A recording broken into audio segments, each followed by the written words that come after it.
Covers, Episode 5, Big Letters. Large Things. I'm Mark Major. I'm Rich Batchelor, and we begin with Premier Symptômes from Air, French band.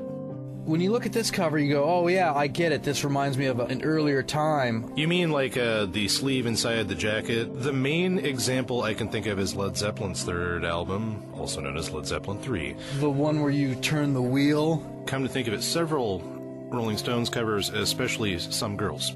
I'm going to say Hooligans by The Who did it too. Actually, plenty of people did it. It's just, it's kind of stupid looking if you do it wrong, I guess is the point. And Air decided to go real simple here. On one hand, you could see that spelled out in a whole bunch of colored light bulbs on the marquee. On the other hand, it also just turns into a whole bunch of dots if you kind of like let your eyes go blurry for half a sec. Definitely a cool cover.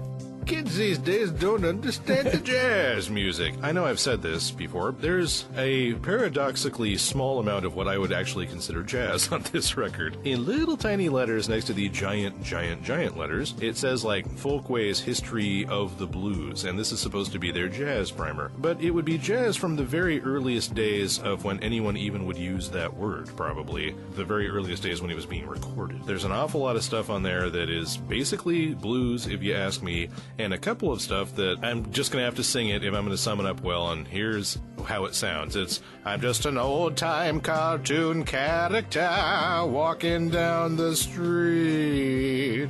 And there's a lot of that. The age of campy? It wasn't being campy, it was just being music then. You know how hard it is to listen to like early Duke Ellington and not kind of briefly think to yourself, I bet this sounded old when he recorded it. Right. But it's not true. It would have been the brand new hot thing, and people would have been like, Jesus, this is insane! You know, jazz. I believe this, yeah, that's your record. A friend of mine gave me a stack of punk rock records. So you're not actually a fan? No, but when I was in undergrad, Milo, the singer of the Descendents, was a graduate student at the university I attended. And then when Jello Biafra came to our school to deliver his spoken word performance, Milo came out and introduced him. Ah. And that's as far into the Descendents as I go. They're another one of those bands that is more famous for being a sticker, more famous for being a t-shirt, whatever, than they are for being a band. Cool name, cool shirts. You saw them in the punk rock catalogs. Let's move on, shall we, to Olé. Coltrane's Olé. This is a fine album. I purchased it because I like the album. I kind of like its... Where'd you buy it at? I bought it at Exiled Records on Upper Hawthorne, which is a strange place. I like how, if you, again, just squint a little bit at this album cover, it goes from being the word olé to being meat and two veg, as our British friends would say. That's with attendant little squiggles of semen, I'm now noticing. Was that part of the plan? And actually, you know, I'm just now making it, too. I've owned this album now for a couple of months. I've never noticed that before. This is one of my very favorite albums. What do you like about it? You know, I've tried to sum it up. I did try to sum it up in type at the time. Some of those songs are actually good enough in a way that the only way I could describe it is it's why I started liking music in the first place, where it does that thing deep inside you that you cannot really put into words, where you're just like, whatever this is, I want more.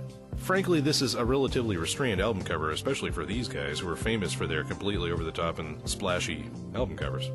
Is this definitely one of theirs from their catalog, or is this something like a record label put together? The fact that it is called Aluminum Tunes, but in parentheses, Switched On, Volume 3, says to me that it's actually a singles compilation. This would totally crush for any other band. Someone would be especially happy to have that be their first album. They're just like, look at us! We're huge! You can make walls out of the letters that form our name! I guess that concludes this, I'm just as confused as I was walking in, but I think that's where we need to be.